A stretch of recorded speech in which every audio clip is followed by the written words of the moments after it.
और बाकी सब खबर कैसा है? अच्छा, अपना सिलेबस का कहाँ है? सिलेबस एग्जाम का क्या है? Human reproduction total.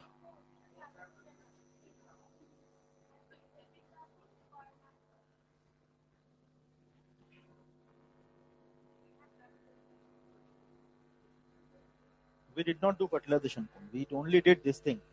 That is the structure of the sperm. और उसमें एक चीज पढ़ाया था, उसमें फर्टिलाइजेशन कोन के बारे में जस्ट बताया था। फर्टिलाइजेशन कोन का एक्चुअल डिस्कशन है स्टेप्स ऑफ फर्टिलाइजेशन में, अभी वो नहीं है ना। चलिए शुरू करते हैं। किरे हावड़ा केमन आछिस? तबीयत ठीक है? जैकेट कहाँ है एलन का? ठीक है। तो ये ठंडा जुकाम उकाम नहीं है ना? तबीयत सही है? এখন আবার ঠিক হয়ে গেলাম এলাম বলে। चलो, और Bhubaneswar how are you? Fine sir. अच्छा, आज क्वेश्चंस शेयर कर देंगे आप लोगों को रिप्रोडक्शन का, है ना। कई सारे क्वेश्चंस है मेरे पास। हाँ जी, केमिकल कोऑर्डिनेशन का मेरे पास नहीं है, मैंने बोला था उस दिन। केमिकल कोऑर्डिनेशन जो है वो मॉड्यूल का क्वेश्चन ही बनाइए, क्योंकि केमिकल कोऑर्डिनेशन क्वेश्चन एनसीईआरटी का लाइन कॉपी होगा, तो उसमें कोई दिक्कत नहीं है। ठीक है, चलो शुरू करते हैं। तो स्पर्मेटोजेनेसिस ना,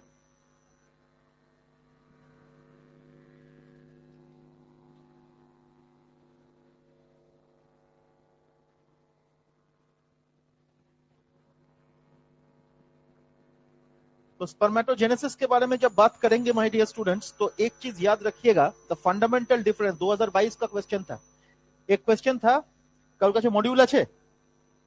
কারোর কাছে মডিউল নেই? किसी के पास नहीं है? দাঁড়া দেখি ওর কাছে আছে কিনা, খুঁজছে ক্যাটারপিলারের কাছে। मॉड्यूल का देख, 2022 नीट का क्वेश्चन है एक। हाँ यही है, कोनो काजन ना तोरा, useless.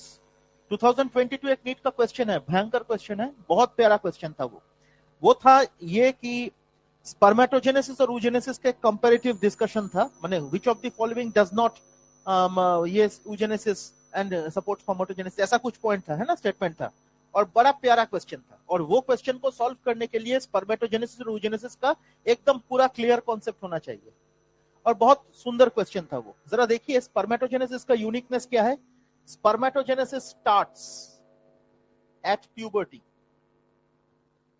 But oogenesis starts during embryonic stage। और कौन सा stage of embryo? Embryonic stage तो है, लेकिन approximately 20th week of gestation, 20th week of gestation, that is oogenesis। Approximately gestation का 20वां सप्ताह, मतलब 5th week, I am sorry, 5th month से शुरू हो जाता है oogenesis का फेनोमेना, लेकिन स्पर्मेटोजेनेसिस शुरू होता है at puberty. This a fundamental difference. अब स्पर्मेटोजेनेसिस और oogenesis का ये जो है वो पेज नंबर 49 निकाल लीजिए, फिर मैं बता रहा हूं आपको। और एक चीज, पहला पॉइंट ये है, और सेकंड पॉइंट है, in spermatogenesis there are 2 stages of differentiation। NCERT देखिए 49। ओ, आपका नया किताब है क्या?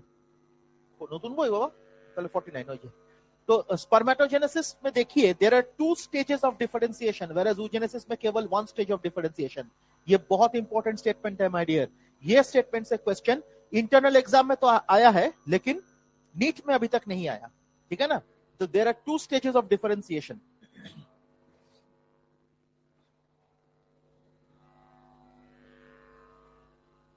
टू स्टेजेस ऑफ डिफरेंशिएशन, ये बहुत इंपॉर्टेंट है। But in oogenesis only 1 stage of differentiation, समझे। तीसरा एक इंपॉर्टेंट पॉइंट है जो कि 2022 का क्वेश्चन में था, that is continuous meiosis is observed in spermatogenesis but discontinuous meiosis is observed in case of oogenesis। This was a question of 2020 wall question देखिए আছে স্টেটমেন্টটা পর, জোরে জোরে পড়বি, জোরে জোরে क्वेश्चनটা পর পুরোটা।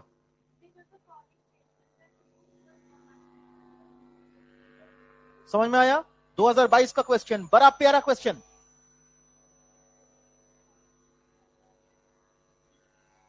क्वेश्चन बोझो, ये करेक्ट है स्टेटमेंट, लेकिन ये it is true for spermatogenesis as well as oogenesis, लेकिन पूछा है true for spermatogenesis but not for oogenesis। समझ में आया?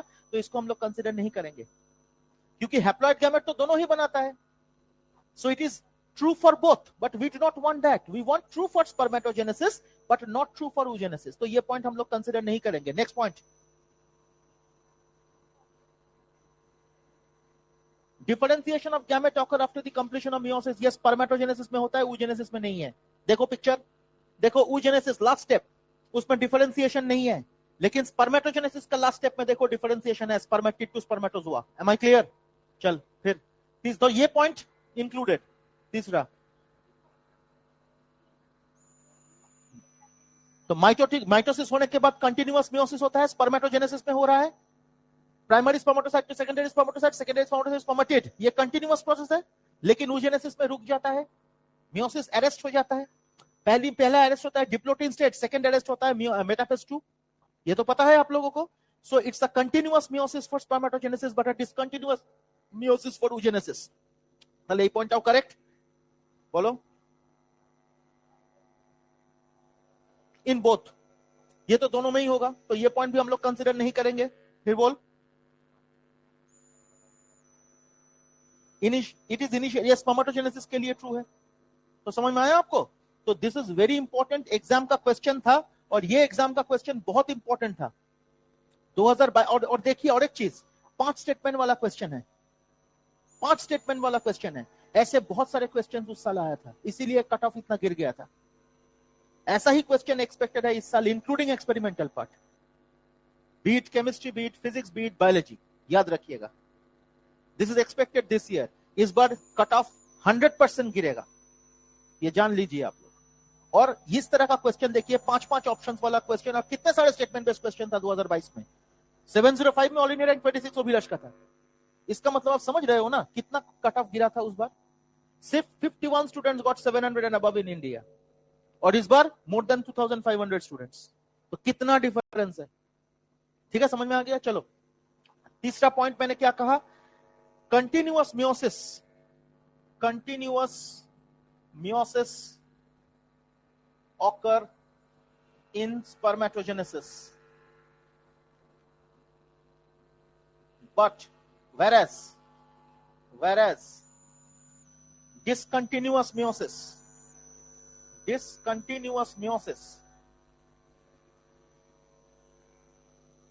is observed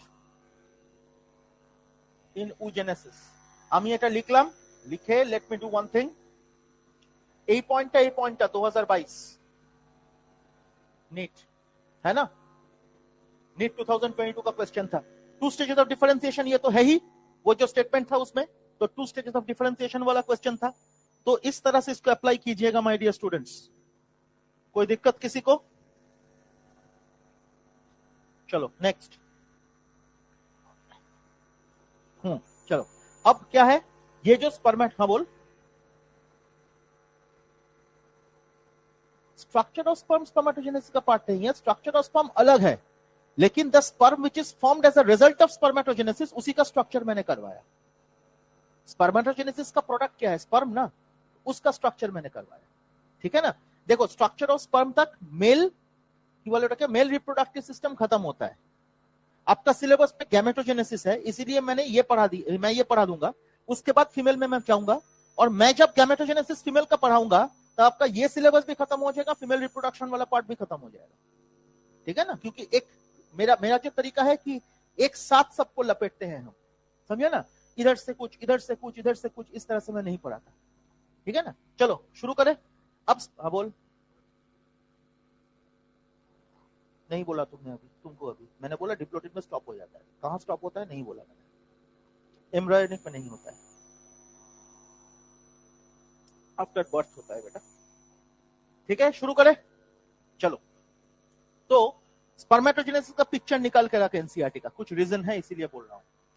अब देखिए, सबसे पहले देखो स्पर्मेटोगोनिया 2n। अब दिस इज स्पर्मेटोगोनिया, अगर ये है स्पर्मेटोगोनिया माय डियर स्टूडेंट, ये जो स्पर्मेटोगोनिया है जिसको आप 2n कह रहे हैं, दिस इज स्पर्मेटोगोनिया, इसको कैपिटल जी से रिप्रेजेंट करते हैं, बट दिस इज स्पर्मेटोगोनिया ए, जिसको एनसीईआरटी में देख स्पर्मेटोगोनिया एक सिंगल है ना, ভালো করে এনসিইআরটি দেখ কারণ আছে, खोल। हाँ, पहला वाला दाहिना तरफ जो पहला गोल है ऊपर, अरे हाँ स्पर्मेटोजेनेसिस में, स्पर्मेटोजेनेसिस लेफ्ट साइड देखिए, देख तू, ठीक है, वो पहला जो गोल है दैट इज स्पर्मेटोगोनिया ए, ভালো করে বোঝো। अब ये स्पर्मेटोगोनिया ए अंडरगोज माइटोसिस, ध्यान से देख, अंडरगोज माइटोसिस मतलब इक्वेशनल डिवीजन, ठीक है, and it gives rise to spermatogonia B. This is spermatogonia B, this is spermatogonia B, this is 2n, this is also 2n, कोई दिक्कत? ये क्लियर है? देखो दो फोटोग्राफ है स्पर्मेटोगोनिया B, देखा आपने स्पर्मेटोगोनिया A एट प्यूबर्टी, वहां से आया स्पर्मेटोगोनिया B, देखा आपने, और इस स्पर्मेटोगोनिया B जब हो रहा है my dear, that is equational division plus differentiation, देखा आपने, स्पर्मेटोगोनिया A से स्पर्मेटोगोनिया B आया, that is differentiation process, that is mitosis cum differentiation, am I clear? That is spermatogonia B, जो लिखा नहीं है एनसीईआरटी में लेकिन फोटोग्राफ में दिया हुआ है। तो एट प्यूबर्टी हो रहा है ये, सो प्यूबर्टी जैसे ही होता है माय डियर स्टूडेंट्स, तो प्यूबर्टी जैसे ही होता है तो ये डिफरेंशिएशन हो गया, am I clear with this? अब इसके बाद the first meiotic division starts, तो first meiotic division complete, starts नहीं, तो फर्स्ट मियोटिक डिवीजन कंप्लीट्स, तो रिडक्शनल डिवीजन 1 ये कोचिस की रिडक्शनल डिवीजन 1। अब ये रिडक्शनल डिवीजन 1 का मतलब क्या है? मियोसिस 1, और मियोसिस 1 कंप्लीट होगा मतलब क्या है? ये दोनों बना, दिस इज प्राइमरी स्पर्मेटोसाइट, ये क्या है? Primary spermatocyte. तो देखिए 4 जो है वो 4 है primary spermatocytes, am I clear? So this is what primary spermatocyte, और ये प्राइमरी स्पर्मेटोसाइट इसमें क्या है? All are haploid, sorry reduction division 1, हाँ ऑल आर हैप्लॉइड, ठीक, प्राइमरी स्पर्मेटोसाइट मिला आपको, क्लियर? अब प्राइमरी स्पर्मेटोसाइट से কি বললাম, ভুল বললাম, মাথাটা খারাপ হয়ে গেছে, তাই তো বলছি আমার ভুল হয়ে গেছে, स्टूडेंट्स माय मिस्टेक, सॉरी।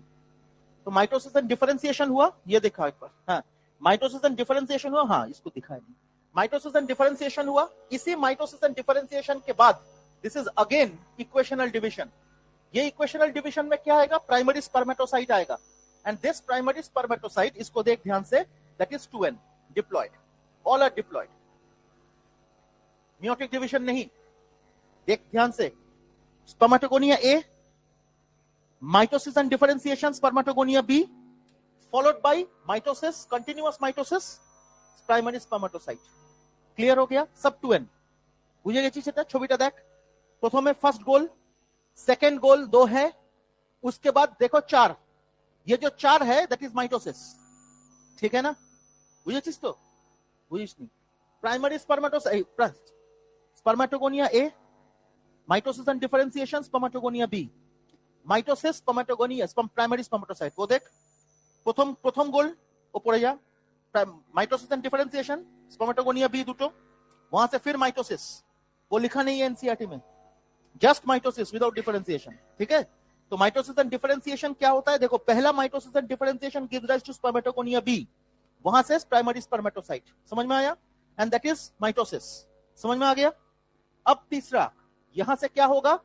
एक को लेके चलते हैं, तो this is reductional division 1, RD1, तो reductional division 1 gives rise to what? Secondary spermatocyte, हर किसी का 2-2 करके होगा ना, ये तो पता है आपको, सेकेंडरी स्पर्मेटोसाइट हर किसी का 2-2 करके होगा, so these are all secondary spermatocyte, yes this is meiosis, नहीं हो रहा है, ब्लू कलर से जो डिनोट हो रहा है बता रहे हैं क्या है, बताने दे मुझे एक बार। अब देख सेकेंडरी स्पर्मेटोसाइट जो लिखा हुआ है ये कलर से, सेकेंडरी स्पर्मेटोसाइट 1 से डिवाइड करके लिखा है ना 2, तो वो जो ब्लू कलर का 2 है वो है इंटरमीडिएट स्टेज ऑफ डिफरेंशिएशन या डिवीजन। तो reductional division 1 prophase, metaphase, anaphase, telophase, reductional division 1 prophase 1, metaphase 1, anaphase 1, telophase 1, उसी में एक इंटरमीडिएट फेज है ब्लू कलर से दिया हुआ है 2, देख, हाँ বুঝেছিস? তুই বুঝিসনি বোধহয়, তোর মাথা কাজ করে না, সময় লাগে একটু, দেখো আচ্ছা ছেড়ে দাও, এতটা অবধি হয়েছে কিনা বলো আগে, এতটা অবধি হয়েছে কিনা বলো, इतना तक हुआ है सभी का? चलो अच्छी बात है। अब एक सिंगल को देख, एक सिंगल देख, इसमें दिखाया कैसे कि ऐसे दिखाया, एक ब्लू कलर दिखाया, ब्लू कलर दिखाया, ब्लू कलर दिखाया है। तो ये जो ब्लू कलर दिखाया, this is an intermediate, this is intermediate. किसका इंटरमीडिएट? Of meiosis 1। मियोसिस 1 का एक इंटरमीडिएट स्टेज दिखाया, दैट इज ब्लू कलर। वो देखा। এবারে একটা ব্লু কালার থেকে দেখো, देयर आर 2, দেখতে পেয়েছো? এবার 2 है, this is completion of meiosis, this is what, ये टोटल जो है, this total is reductional division 1। एक इंटरमीडिएट है, उसके बाद कंप्लीशन है, दिस इज सेकेंडरी स्पर्मेटोसाइट। बुझेছো কি বললাম আমি? तो एनसीईआरटी का जो फोटो है उसमें जो ब्लू कलर है, that is actually an intermediate of reductional division 1। এটা বুঝেছো? ये समझ में आया? एनसीईआरटी का फोटो देख, पहले एक ऑरेंज कलर का गोल, फिर उससे 2 ऑरेंज कलर का गोल। पहला ऑरेंज कलर का गोल है स्पर्मेटोगोनिया ए, 2 ऑरेंज कलर का गोल spermatogonia B, mitosis and differentiation. उसके बाद 4 orange colour, that is mitosis होके प्राइमरी स्पर्मेटोसाइट। समझ में आ गया? उसके बाद एक ऑरेंज कलर को उठाया गया और उससे 2 ब्लू कलर, वो जो 2 ब्लू कलर है, that is the intermediate of meiosis 1। समझ में आ गया? उस 2 ब्लू कलर का एक ब्लू कलर से देख 2 बना, देख 2 ब्लू कलर का एक ब्लू कलर से 2 बना, वो है after the completion of reductional division 1। माने मियोसिस 1 कंप्लीट होने के बाद वो प्रोडक्ट आया, that is secondary spermatocyte and that is haploid. বুঝেছো কি বললাম আমি? এইটা এনসিইআরটি গন্ডগোল। एनसीईआरटी में जिस तरह से लिखता है ना, वो समझने में दिमाग खराब होता है। এখানে করতে পারো রিডাকশনাল 1 কমপ্লিটস, পরে বলছি ওটা। একটা পার্টিকুলার তুমি স্পারমেটোগোনিয়া ধরো, একটা স্পারমেটোগোনিয়া ধরো, প্রাইমারি স্পারমেটোসাইট কটা পাবে? ইকুয়েশনাল ডিভিশনের 2টো। এবারে ওইটা থেকেই কটা সেকেন্ডারি স্পারমেটোসাইট পাবে? একটা থেকে 2টো। তার মানে যদি আমার এখানে একটা থাকে, সেখান থেকে 2টো, তার মধ্যে একটা থেকে 2টো, মানে इधर से जो एक स्पर्मेटोगोनिया बी বা एक स्पर्मेटोगोनिया से अपने पास कितने सेकेंडरी स्पर्मेटोसाइट आएगा? एक स्पर्मेटोगोनिया से हम लोगों को कितने सेकेंडरी स्पर्मेटोसाइट आएगा? कहां से 2 हो गए? একটা থেকে 2টো আসছে प्राइमरी स्पर्मेटोसाइट, और एक प्राइमरी स्पर्मेटोसाइट से 2 सेकेंडरी स्पर्मेटोसाइट आ रहा है, तो इसका मतलब एक स्पर्मेटोगोनिया से 4 आएगा। तो हाँ बोलो, हो रहा है? क्वेश्चन मैंने दूसरा पूछा था, मैंने बोला था स्पर्मेटोगोनिया से। स्पर्मेटोसाइट, 1 स्पर्मेटोसाइट को सोचो, उससे सेकेंडरी स्पर्मेटोसाइट कितना आएगा? कैसे आएगा? मारेंगे थप्पड़। प्राइमरी स्पर्मेटोसाइट बोलो, I do not want to hear blue. हाँ 1, उससे क्या होगा? सेकेंडरी स्पर्मेटोसाइट होगा, होगा तो मियोसिस 1 से होगा। पहले एक सेल से कितना होगा? मियोसिस 1 से 2 होगा। तो वही तो है, प्राइमरी स्पर्मेटोसाइट से आपने कहा, उससे सेकेंडरी स्पर्मेटोसाइट अगर बनेगा तो मियोसिस 1 होगा ना। तो मियोसिस 1 में कितने होंगे? 2 सेल्स बनेंगे, 2n से 2nn बनेंगे ना। रिडक्शनल डिवीजन है ना, रिडक्शन नंबर ऑफ क्रोमोसोम। বুঝতে পেরেছো কি বললাম আমি? हर किसी के लिए मैं बोल रहा हूं। हाँ बोलो, बाद में होगा, अभी तो सेकेंडरी स्पर्मेटोसाइट तक पहुंचे है बेटा। तो सवाल उतना ही करेंगे। अगर हमने बोला कि स्पर्मेटोगोनिया से कितने सेकेंडरी स्पर्मेटोसाइट आएगा, 1 spermatogonia gives rise to 4 secondary spermatocytes, 1 primary spermatocyte gives rise to 2 secondary spermatocytes. বুঝতে পেরেছো আমি কি বলছি? 1 spermatogonia gives rise to 4 secondary spermatocyte. देखो 1 स्पर्मेटोगोनिया गिव्स राइज टू 4। इससे भी तो 2 होगा, इससे 2 हुआ, इससे 2 हुआ, तो इससे भी तो 2 होगा, तो 4 बन गया एक स्पर्मेटोगोनिया से। इंटरमीडिएट तुम्हें सोचने के लिए मना किया है बेटा। इंटरमीडिएट का क्या दिमाग लगा रहे हो?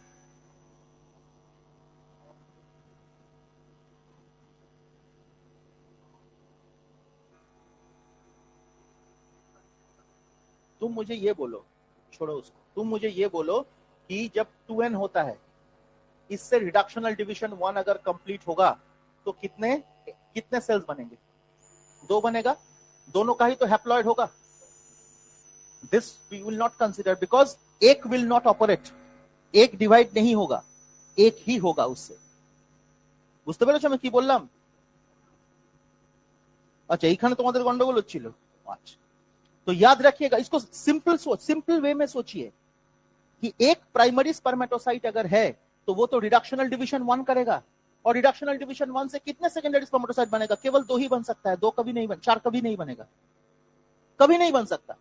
अगर रिडक्शनल डिवीजन या मियोसिस 1 हो रहा है, अच्छा ये चल रहा है तो हाँ, रिडक्शनल डिवीजन और मियोसिस 1 अगर हो रहा है तो 2 ही बनेगा ना, क्योंकि वो था इनिशियली 2n, ये क्या था 2n, इससे 2 ही n बनेगा.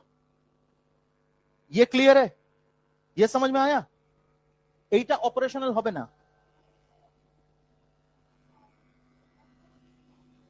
কোনটা এন হচ্ছে? এটাকে আমি ধরছি না তো, এটাকে ধরবেই না. ব্লু কালার वाला को मत सोचो अभी. प्लॉइडी अभी तक इंटरमीडिएट स्टेज में वो है, वो उसका प्लॉइडी मत सोचो अभी. इंटरमीडिएट स्टेज में प्लॉइडी सोचने का कोई मतलब नहीं है. बुझते पारछो?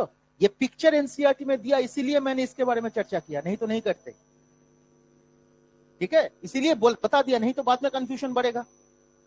तो my answer is whenever this primary spermatocyte will undergo division, this will give rise to 2 secondary spermatocyte. Finished. No need to consider. अगर दिक्कत हो रहा है तो इसको भी निपटा दे. इंटरमीडिएट लिख दिया मैंने, इसको पूरा निपटा दे, इसको सोचना ही नहीं है.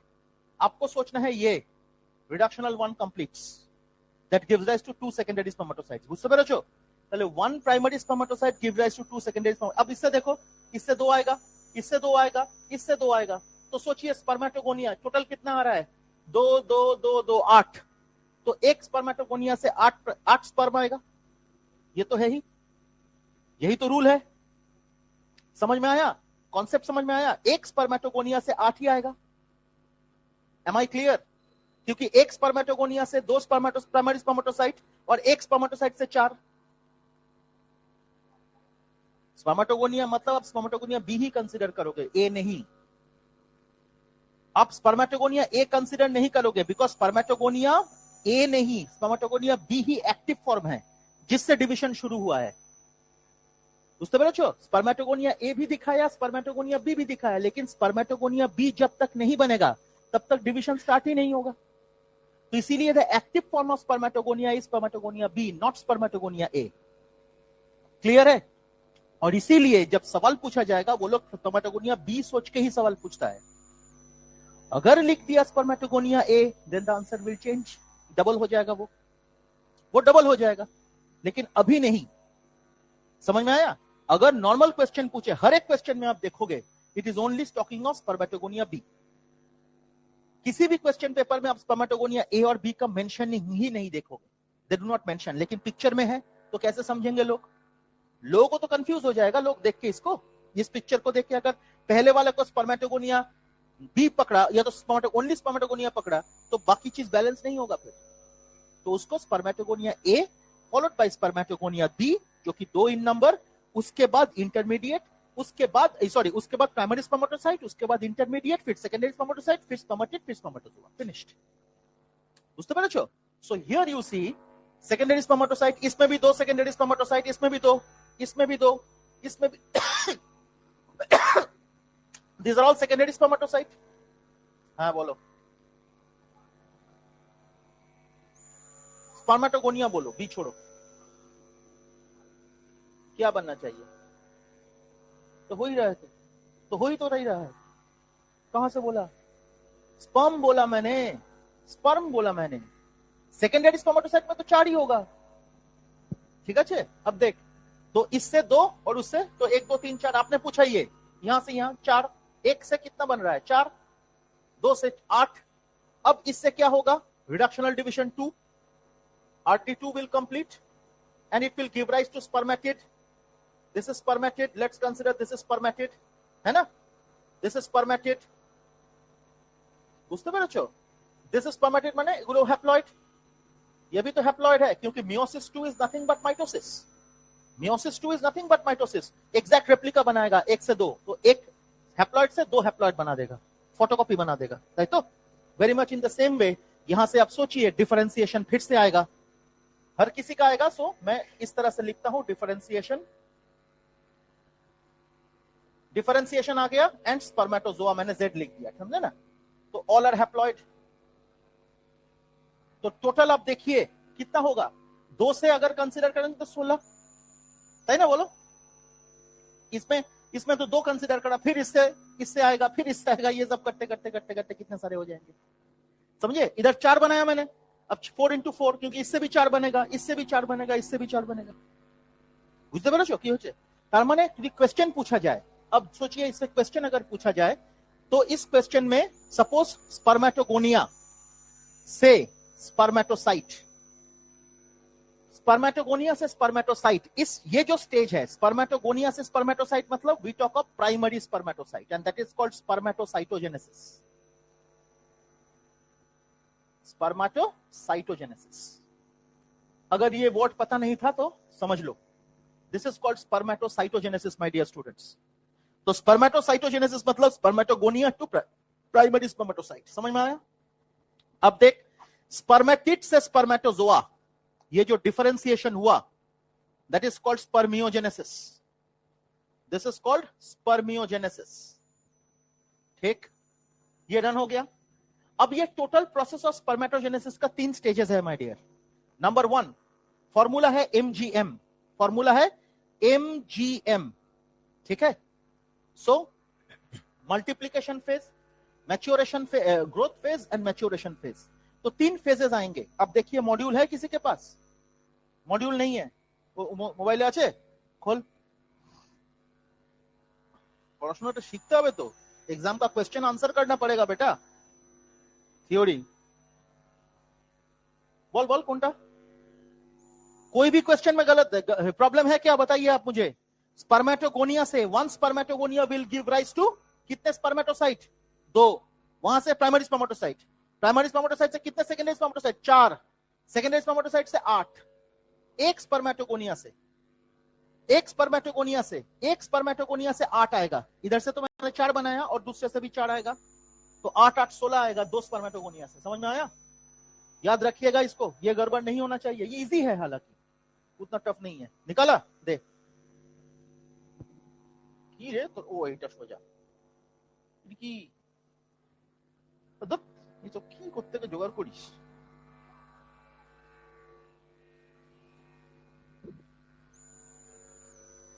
চুপ কর। হ্যাঁ এবার ঠিক আছে, নিচেরটা দেখবি তো, ওপরটা দেখছিস কেন? ভালো করে দেখ, स्पर्मेटोगोनिया ए से जब स्पर्मेटोगोनिया बी बनेगा that is called the multiplication phase. MGM बताया था मैंने, ये देख, this is multiplication phase, multiplication phase, this is growth phase, this is maturation phase. So one is multiplication phase, one is growth phase, one is maturation phase, समझ में आया? एक है मल्टीप्लिकेशन फेज, एक है ग्रोथ फेज, एक है maturation phase. तो MGM इज द फॉर्मूला, समझ में आ गया? दिस इज MGM, ये जो फॉर्मूला है दिस इज MGM। अब देख, यहां से यहां दैट इज M, यहां से लेके यहां तक दैट इज G, और यहां से लेके एकदम यहां तक that is M। So this is multiplication, this is multiplication phase, this is growth phase, this is maturation phase. समझे? याद रखिएगा, एग्जाम का क्वेश्चन बताया मैंने, बोलो T spermatid, T is always spermatid, spermatid से स्पर्मेटोजोआ जो फॉर्मेशन हो रहा है,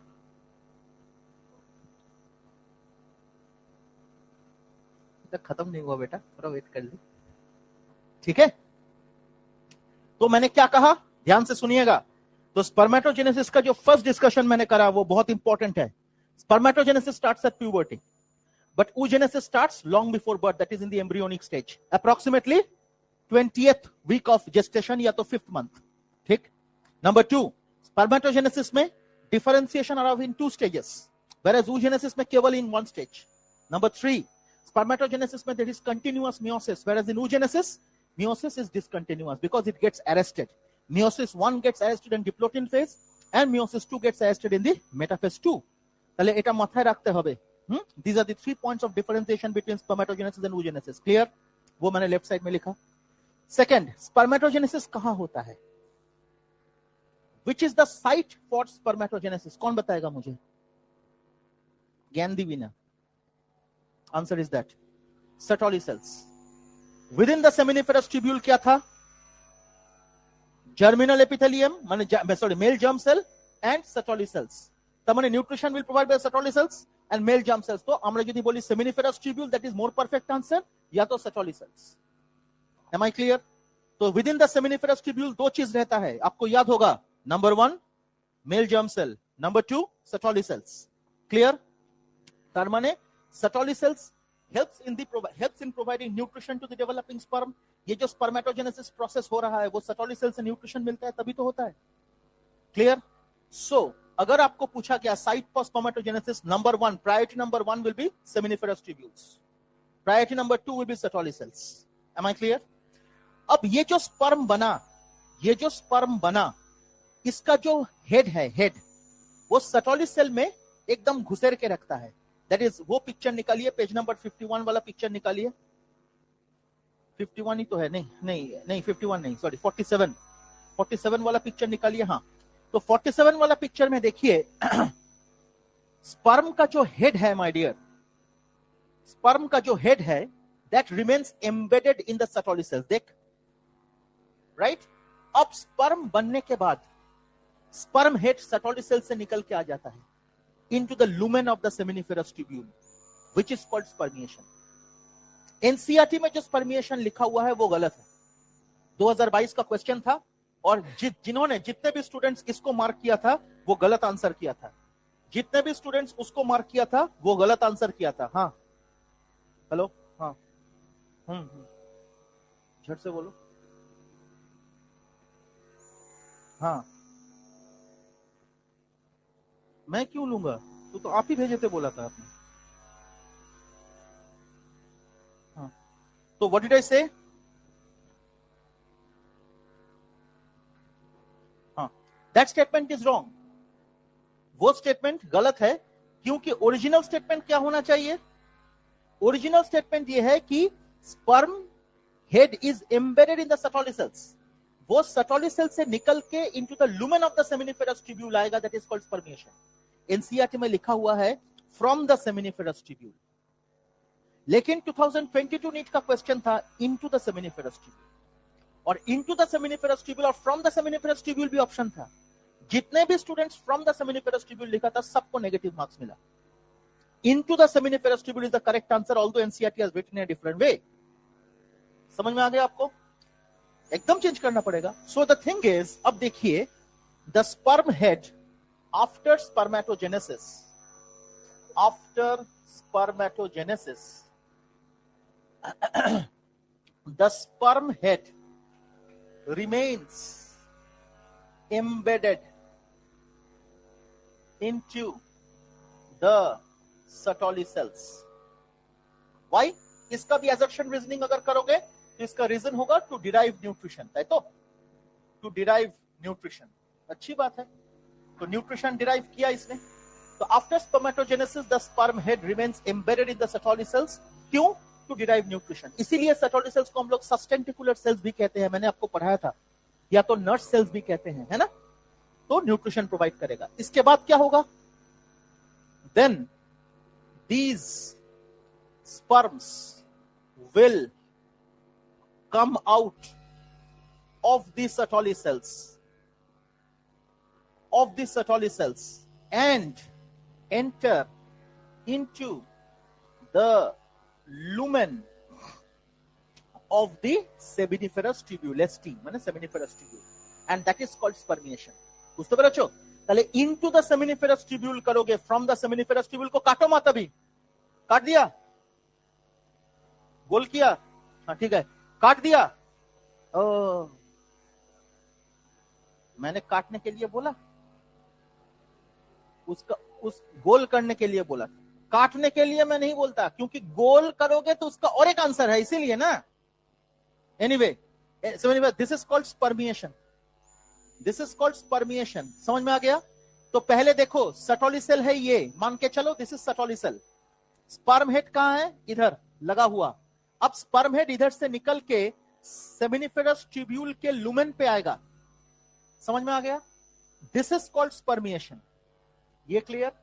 अब यही sperm will come out, these sperms will then come out from the seminiferous tubule.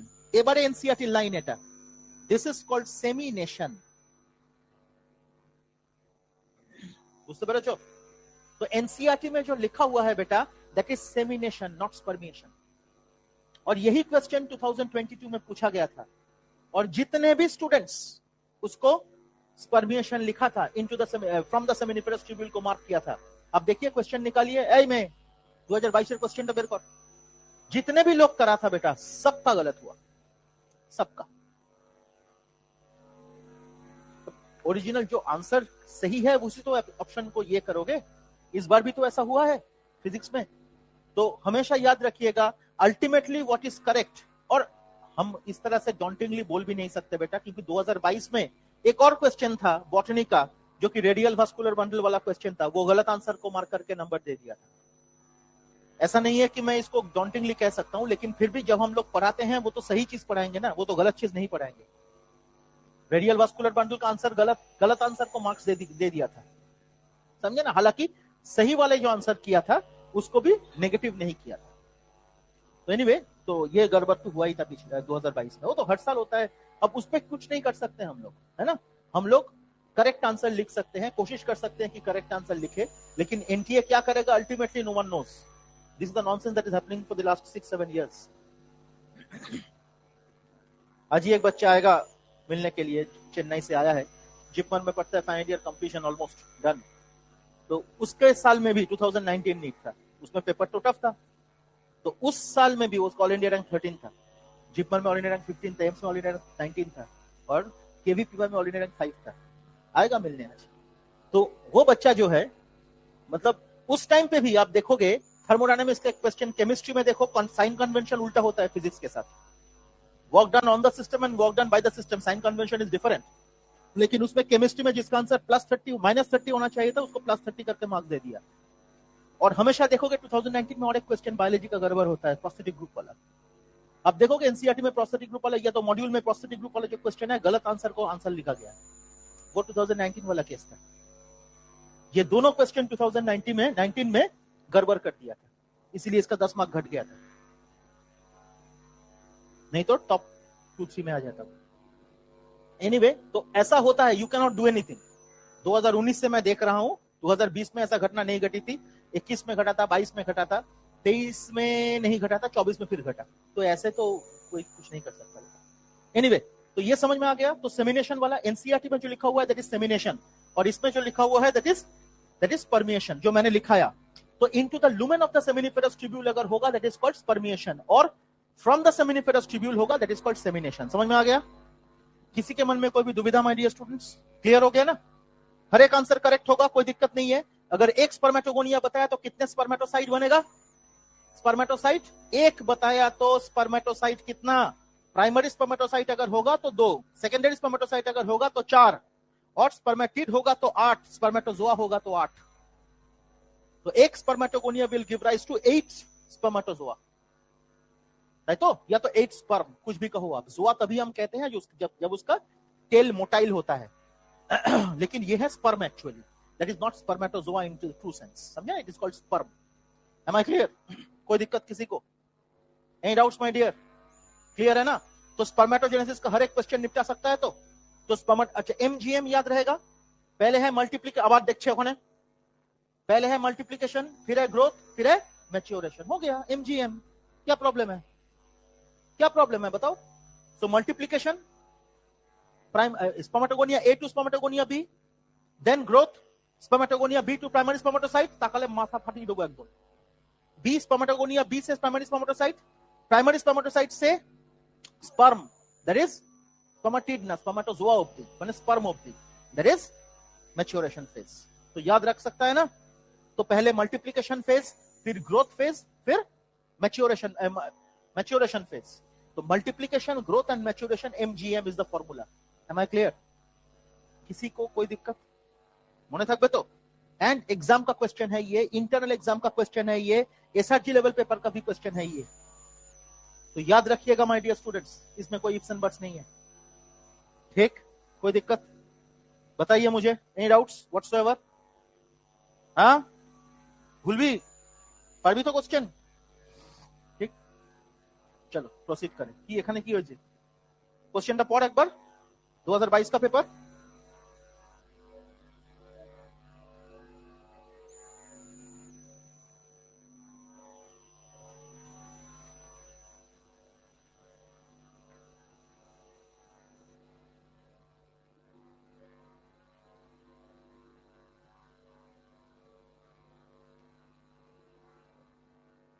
वो स्टेटमेंट 1 को जितने भी लोग इनकरेक्ट कर दिया था सभी का नेगेटिव हो गया। इनटू द सेमिनिफेरस ट्यूब्यूल है देख, और एनसीईआरटी में फ्रॉम द सेमिनिफेरस ट्यूब्यूल लिखा हुआ है। दोनों अलग स्टेटमेंट्स है, दोनों अलग मीनिंग कैरी करता है ना? ट्यूल ओवर स्टेटमेंट 1 पर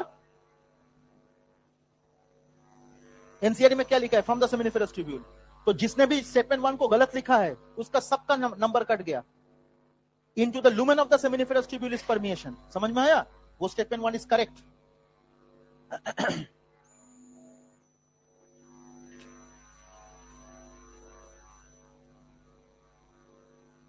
বুঝলি? তো জীবনে এত কনফিউশন হলে পরীক্ষার কোশ্চেন আনসার করবি কি করে? হ্যাঁ, কি লিখেছে স্টেটমেন্ট 1 এ? কি লিখেছে? Release of spermatozoa from the into the seminiferous tubule.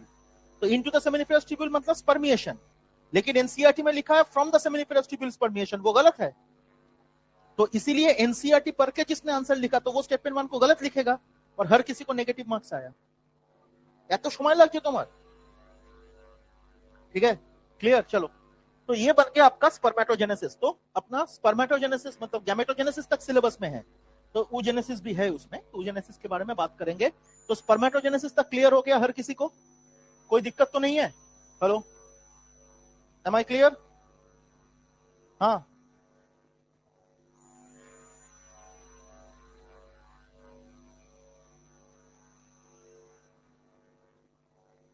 Next हम लोग शुरू करें। Next we will move to the discussion on female reproductive system, क्योंकि मेल रिप्रोडक्टिव सिस्टम में जितना भी डिस्कशन है सब हम लोगों ने कंप्लीट कर दिया।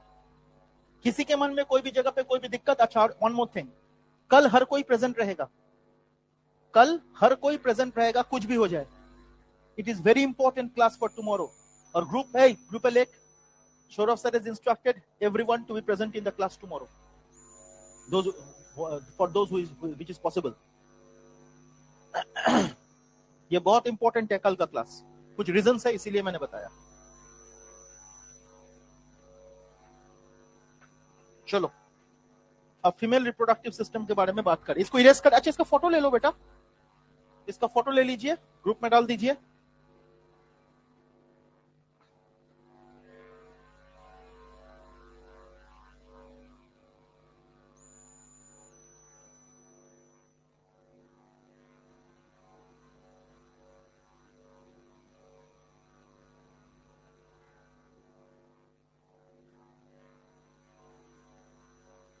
उसको ये कर दीजिए, वो HD में भेजना है ना, ताकि हर किसी को दिखे सही से। ঠিক আছে, এই তোর কোনো অসুবিধা হচ্ছে না তো? সবকটা উত্তর পারবি তো? তাহলে চামড়া গুটিয়ে দেবো আমি। आज के ही क्वेश्चन स्पर्मेटोजेनेसिस को कंप्लीट करना है बेटा, मॉड्यूल से आज ही करना है। चलो इरेज करते हैं इसको।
फीमेल रिप्रोडक्टिव सिस्टम पे चर्चा करेंगे। और आपको बहुत अच्छी तरह से पता है कि primary female reproductive organ are pair of ovaries, ये तो हर किसी को पता है। And secondary female reproductive organs में क्या आएगा माय डियर स्टूडेंट्स, बहुत बहुत बहुत इंपॉर्टेंट है। Secondary reproductive organs include fallopian tube, uterus, fallopian tube, uterus, and the glands, बाकी चीज मैंने नहीं बोला। क्यों नहीं बोला? Because they are the external female genitalia. जो आप सोच रहे हो अभी, जो आपके दिमाग में अभी चल रहा है, that is external female genitalia my dear. Page number 46 का सेंटेंस सोचिए।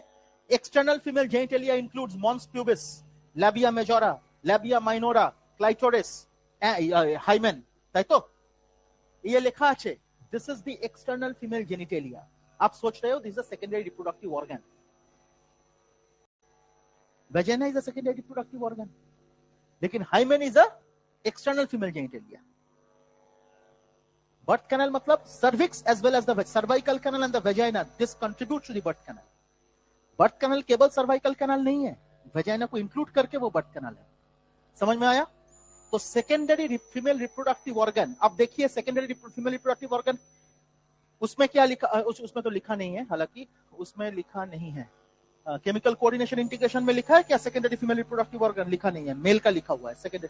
तो secondary female reproductive organ include fallopian tube, uterus and vagina.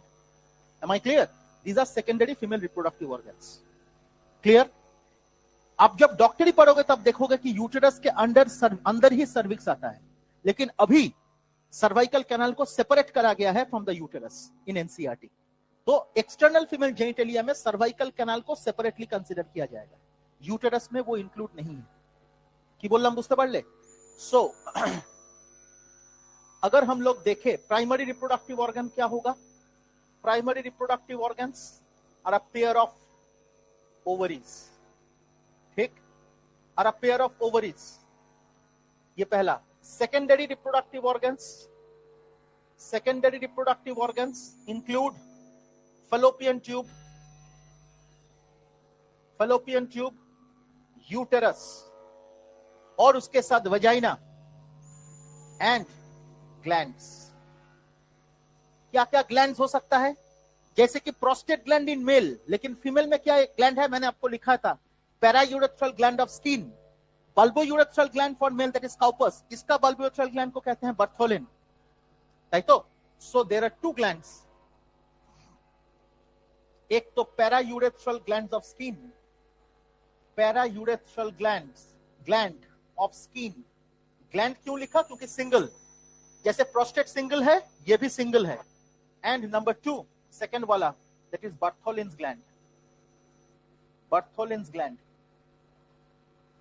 Glands, क्योंकि ये डबल होगा।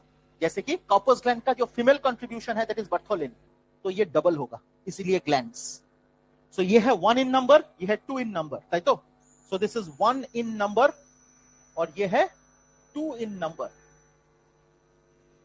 Am I clear? कोई दिक्कत किसी को? Can we proceed now? अब जरा देखिए, हम लोग फीमेल रिप्रोडक्टिव ऑर्गन का स्ट्रक्चर बनाएंगे। एनसीईआरटी में 2 फोटोग्राफ है। पहला जो ऊपर का फोटोग्राफ है दैट इज द, ऊपर वाला जो फोटोग्राफ है वो देखिए, वो साइड व्यू है। साइड से जब पिक्चर उठाओगे तो वो फोटोग्राफ आएगा, लेकिन सामने वाला जो, नीचे वाला जो photograph that is the antero posterior view, सामने से पीछे। बुझते पेरेछो? There are 2 photographs. ऊपर वाला जो फोटोग्राफ है वो साइड से अगर व्यू करोगे फीमेल रिप्रोडक्टिव ऑर्गन को तो लैटरल व्यू है वो, और नीचे वाला जो फोटोग्राफ है that is the antero posterior view, सामने से पीछे वाला व्यू है वो। ठीक है, तो हम लोग शुरू करते हैं with the discussion my dear. चलिए पहले हम लोग नीचे का व्यू करेंगे।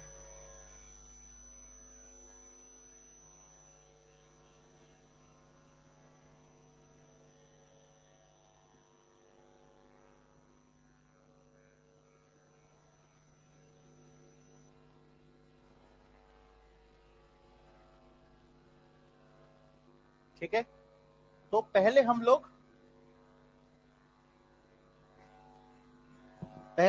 ये व्यू करते हैं that is the antero posterior view.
देखिए इसमें यहां से लेके यहां तक, this is the fallopian tube,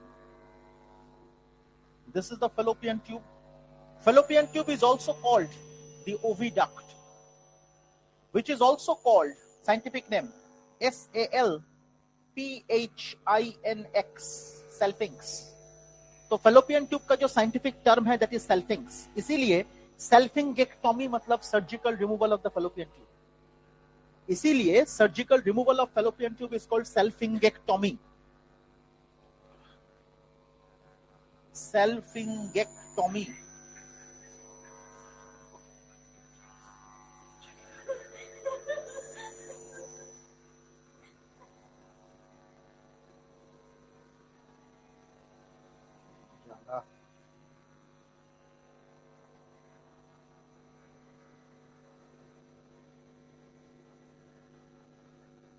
anyway तो हाँ, तो surgical removal of the fallopian tube.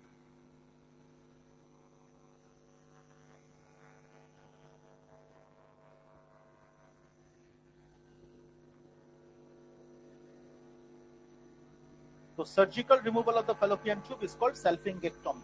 हो गया. अब जरा देखिए, now this fallopian tube have 3 parts. इसका 3 पार्ट्स है ना. Part A, part B and part C. तो part A is called the infundibulum. Infundibulum, you people know this, containing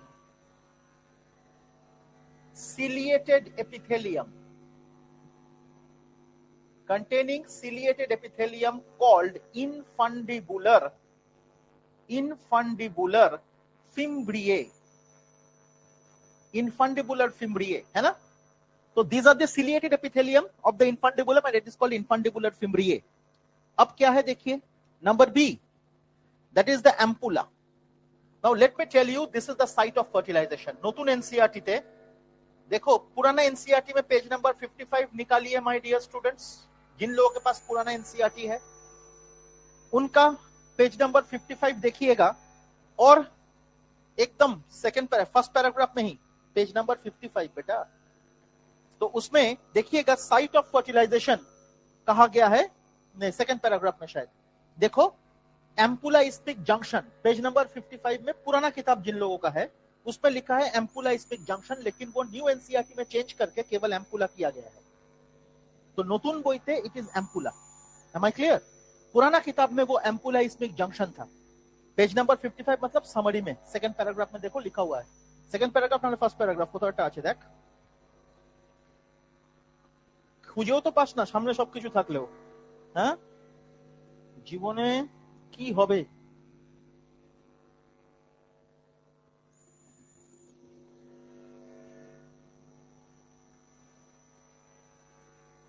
After coitus, sperms are transported to the junction of the isthmus and ampulla, where the fertilization of the ovum leading to formation of diploid zygote. লেখা আছে না পুরনো বইতে, है ना. Third paragraph नीचे से 10 line 12 line ऊपर, 10 लाइन ऊपर अब देखो आफ्टर कॉइटस वाला सेंटेंस. तो एम्पुला स्पिक जंक्शन लिखा हुआ है, वो नहीं करना है फिलहाल, समझे ना. ओल्ड किताब में it is ampulla speak junction. देखो आफ्टर कॉइटस वाला सेंटेंस देखिए, the sperms are transported into the ampulla isthmic junction where the fertilization resulting in the formation of zygote takes place. लिखा है ना. तो वो वाला सेंटेंस को एम्पुला स्पिक जंक्शन को काट के अभी केवल एम्पुला कर दो, because site of fertilization new NCERT में एम्पुला लिखा गया है. समझे ना केनेथ, समझ में आया? तो न्यू एनसीईआरटी में site of fertilization is given as ampulla. ठीक. तो this is the site of fertilization मैंने लिखा. Number C is the isthmus. isthmus क्या है? Junction of the fallopian tube and the uterus. तो fallopian tube and uterus को connect करने वाला जो जंक्शन है, that is a bridge. This bridge is called isthmus, है ना. इसको हम लिखते हैं ब्रिज बिटवीन, ब्रिज लिखते हैं. isthmus का मतलब एक्चुअली ब्रिज ही है. Bridge between the fallopian tube and the uterus, that is called the isthmus. Clear? Next. This region is called the uterus. This is the uterus.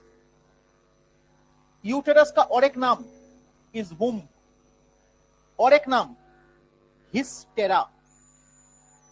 तो इसीलिए surgical removal of the uterus is called hysterectomy, है तो so you know that. अब you ampulla widest part, हाँ definitely picture में तो दिख रहा है, द मोस्ट डायलेटेड पार्ट। अब जरा देखिए यूटेरस का 3 सेगमेंट, एक्चुअली 2 सेगमेंट आपके एनसीईआरटी के लेवल पे है। इधर देखो किस तरह से मैं सेगमेंटेशन कर रहा हूं। दिस इज द फंडस, तो फंडस शुरू किया यहां से, ऐसा नहीं है कि ऊपर से शुरू किया। ये जो पार्ट है this is the body and this is the cervical canal, cervical canal with the internal os, this is called the internal os माने opening, and this is called the external os। इसके बारे में बाद में हम लोग बात करेंगे, and then you will understand the importance of these two openings। ठीक है, next, and remember cervical canal is not a part of uterus। NCERT के हिसाब से cervical canal is not a part of uterus, but हम लोग जब डॉक्टरी पढ़ोगे तब देखोगे cervical canal is a part of uterus, लेकिन अभी नहीं, क्योंकि नीट के लिए सर्वाइकल कैनाल को सेपरेट करना है from the uterus. Am I clear? Next, अब देखिए this is called outermost जो लेयर है, this is called the perimetrium. Perimetrium, ये मिडिल लेयर जो है this is the muscular layer, that is the myometrium, and this is smooth muscle, this is smooth muscle, ठीक। And this inner layer, ये जो 3 layers मैंने दिखाया, this is endometrium. लेकिन my dear student, this endometrium is made up of 3 layers. इस endometrium में 3 layers है my dear. देखो आउटर टू इनर, आउटर মানে এদিকে, তাহলে আউটার যদি এটাকে করি আমি লেয়ার নাম্বার 1, এটাকে যদি করি লেয়ার নাম্বার 2, और इसको अगर लेयर नंबर 3 करते हैं बेटा, तो there are 3 layers, outer to inner 1 2 3। Outer माने this side, outer to inner 1 2 3। Am I clear? तो outer to inner 1 2 3 my dear students, ध्यान दीजिएगा। तो outer to inner, outer to inner it is 1 2 3। 1 सबसे अंदर वाला, this is stratum basilis, stratum basilis. 2 stratum, stratum capsularis, capsularis। 3 stratum functionalis। Very important my dear, and let me tell you one more thing my dear, this is capillary that is present between capsularis and functionalis, this is blood capillary। तो सोचिए during menstruation हम लोग जब कहते हैं that endometrium layer degenerates, तो actually functionalis degenerate करता है और ক্যাপিলারিস को एक्सपोज करता है, इसीलिए ब्लीडिंग ड्यूरिंग मेंस। কি বললাম বুঝতে পেরেছো? এই যে ইনার মোস্ট লেয়ার ইজ ফাংশনালিস, ये functionalis degenerate during menstruation and therefore the capillaries get exposed and therefore bleeding during menstruation। clear है? And the menstrual blood never clots because uterus के अंदर fibrinolysin enzyme भी है that actually does not allow the blood to clot। কি বললাম? তাহলে এখান থেকে দুটো জিনিস আমি বললাম। স্ট্রেটাম ফাংশনালিস के बारे में 2 चर्चा है। Number 1 gets but degenerates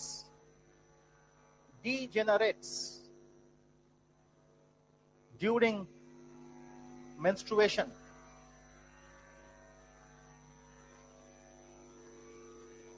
Therefore the capillaries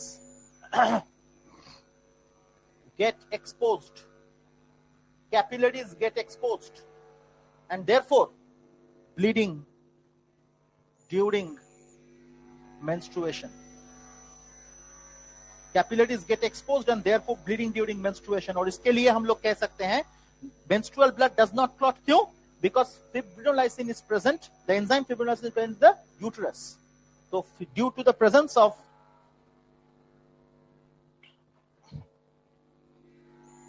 fibrinolysin enzyme, ये क्या है? enzyme in the uterus, the menstrual blood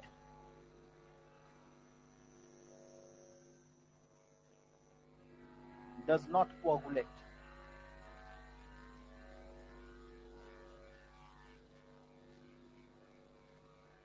Am I clear? Am I clear? The menstrual blood is not coagulated. Very important. अब जरा देखिए ये हो गया. हाँ, अब देखो, this entire female reproductive system is a hanging structure. तो hanging structure अगर है, उसको खींच के रखता है कुछ ligaments to hold it in position. This ligament is, इसके बारे में एनसीईआरटी में भी चर्चा है. So this ligament is called the broad ligament. So the ligament which is holding it in position. So if this is the ligament holding the organs in position, it is called the broad ligament. That is the largest ligament of the female reproductive system. So this is the broad ligament. Am I clear? अब ध्यान से देख, इसी broad ligament का extension is this ligament. इसी broad ligament का extension is the utero-ovarian ligament. इसी का extension is the utero-ovarian ligament. Utero-ovarian ligament. तो ये broad ligament का जो extension है, that extension is utero-ovarian ligament. Am I clear? इसी broad ligament देख, ये है broad ligament, और उसी से देख utero-ovarian ligament का extension, और उसी extension देख अंदर घुस गया, देख अंदर घुस गया. उस अंदर वाला जो स्ट्रक्चर है, इस लिगामेंट का एक्सटेंशन अंदर भी चला जाता है इनटू द ओवरी, और वो जो कंप्लीट स्ट्रक्चर है जिसमें ब्लड वेसल है, नर्व है और लिगामेंट का एक्सटेंशन है, together is called corpus mesovarium. So इसी लिगामेंट, यही लिगामेंट का एक्सटेंशन भी अंदर है, extension of the utero ovarian ligament. This is the extension of the utero ovarian ligament inside the ovary. So this is the extension of the utero-ovarian ligament inside the ovary. ठीक है? देखो, कोई दिक्कत किसी को? अब देख, cervical canal is this one. This is the vagina. This is the vagina, and this one happens to be the vulva. Vulva is together considered to be the external female genitalia. Vulva is considered to be the external female genitalia. जिसके components NCERT में लिखा है, इसके components क्या है? Components mons pubis, labia, जिसका दो part है, majora and minora. Next है clitoris, and finally hymen. ये एनसीईआरटी में लिखा हुआ है, एंड एनसीईआरटी में ये भी लिखा हुआ है that is the cervical canal से लेके vagina, this include the birth canal. This is the birth canal. ठीक, एनसीईआरटी का लाइन है, कोई दिक्कत किसी को? तो देखिए, ये जो फोटोग्राफ मैंने बनाया, और एक चीज मैंने बनाया, ये जो स्ट्रक्चर है, देखो डॉट डॉट करके, ये जो स्ट्रक्चर मैंने शेड करके बनाया, this is actually a muscle around the anus. Muscle of the female reproductive system around the anus, and this is the muscle which holds or lifts the female reproductive system like a Hercules जिस तरह से दिखता है ना, ऐसे करके. So this muscle actually elevates the female reproductive system. So this is present around the anus, so we call it levator ani. The muscle is called levator, माने elevate करता है around the anus, लेकिन वो female reproductive system को ऐसे करके hold करता है. अगर ये lose हो गया, broad ligament lose हो गया, तो uterus नीचे आ जाएगा. That is called prolapse of uterus. बहुत सारे old age ladies में होता है. Atlas हो, कुछ भी हो, कुछ फर्क नहीं पड़ता, Hercules हो, Atlas हो, जो भी है. अब देख, this is the strongest skeletal muscle holding the female reproductive system in position, and this is called levator ani. This is ani cano. Why it is ani? Because it is present around the anus, so it is ani. Am I clear? In the female reproductive system, strongest skeletal muscle, message है.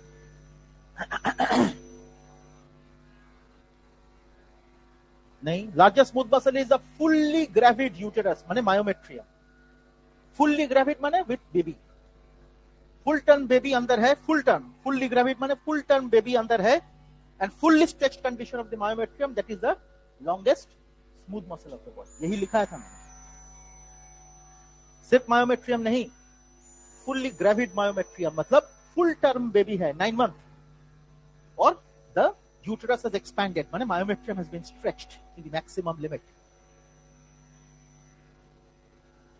वो तो अलग चीज है, वो तो oxytocin से होता है, वो तो पार्चुरेशन में होता है, तो अभी क्या, पहले तो बच्चा रहेगा, उसके बाद तो बच्चा निकलेगा, ठीक है ना, कोई दिक्कत? डन। अब इसी का ये जो टोटल रिप्रोडक्टिव सिस्टम का स्ट्रक्चर मैंने बनाया, इसके बाहर और कोई पॉइंट है नहीं किसी भी लेवल पे, टेंशन नहीं है। अच्छा, और एक चीज आपको ये पता है कि the entire fallopian tube is made up of ciliated epithelium, ये तो पता है हर किसी को, the entire fallopian tube.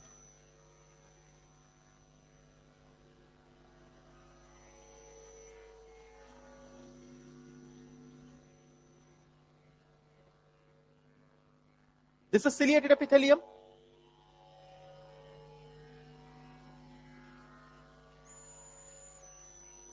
Simple cuboidal ciliated. Simple cuboidal ciliated. Columnar नहीं, cuboidal. Simple cuboidal ciliated. ये सोचना पड़ेगा आपको, आपका दिमाग यूज करना पड़ेगा। Anyway, this is simple cuboidal ciliated. तो ये जो स्ट्रक्चर मैंने अभी बनाया आपके लिए, my dear student, this is the entire structure of female reproductive system. लेकिन वो नीचे वाला स्ट्रक्चर है। अब सोचिए, ये जो फीमेल रिप्रोडक्टिव सिस्टम है, that is enclosed in a layer. This layer is called the peritoneum. तो पेरिटोनियम से तो enclosed है my dear। तो पेरिटोनियम से अगर ये टोटल स्ट्रक्चर enclosed है, तो एक सवाल बड़ा प्यारा है my dear। तो अगर पेरिटोनियम से enclosed है, तो which is the site of ovulation? ये जो ओवरी मैंने बनाया, ये तो ओव्यूलेटेड ओवम है।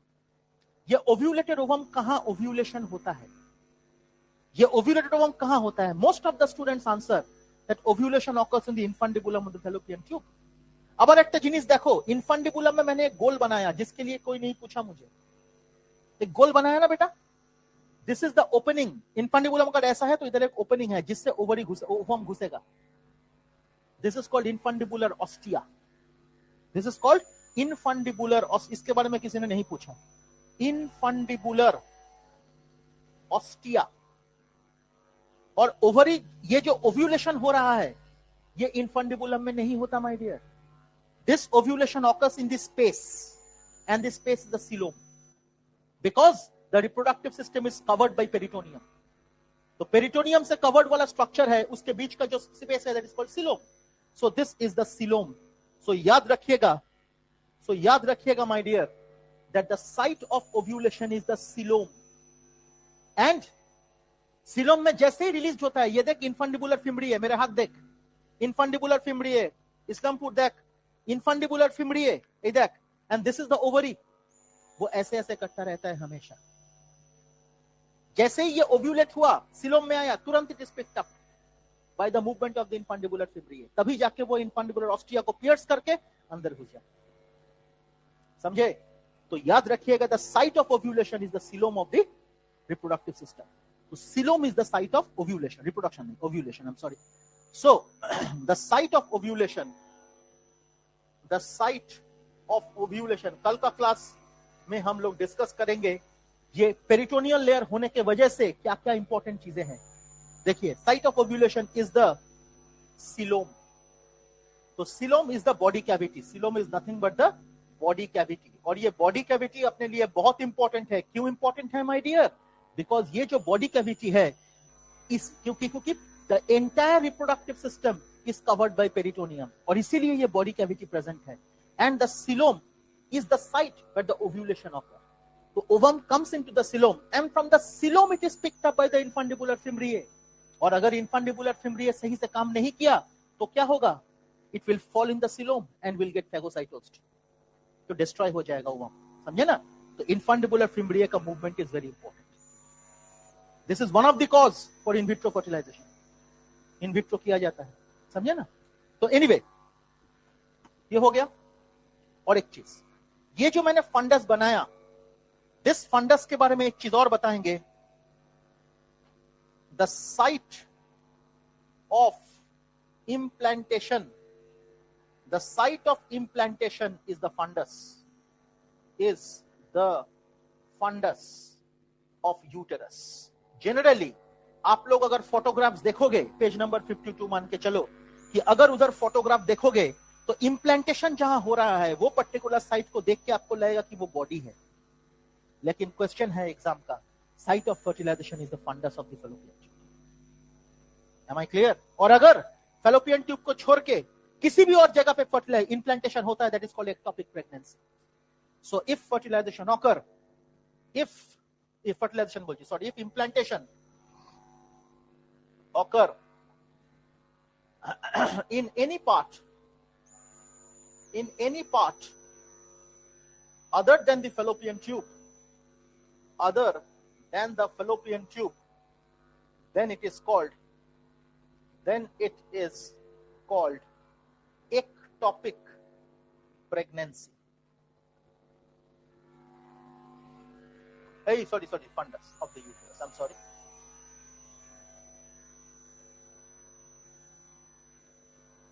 Of uterus. ठीक है? This is it for today. कल का discussion is going to be very important, my dear. Everyone should be present. Thank you.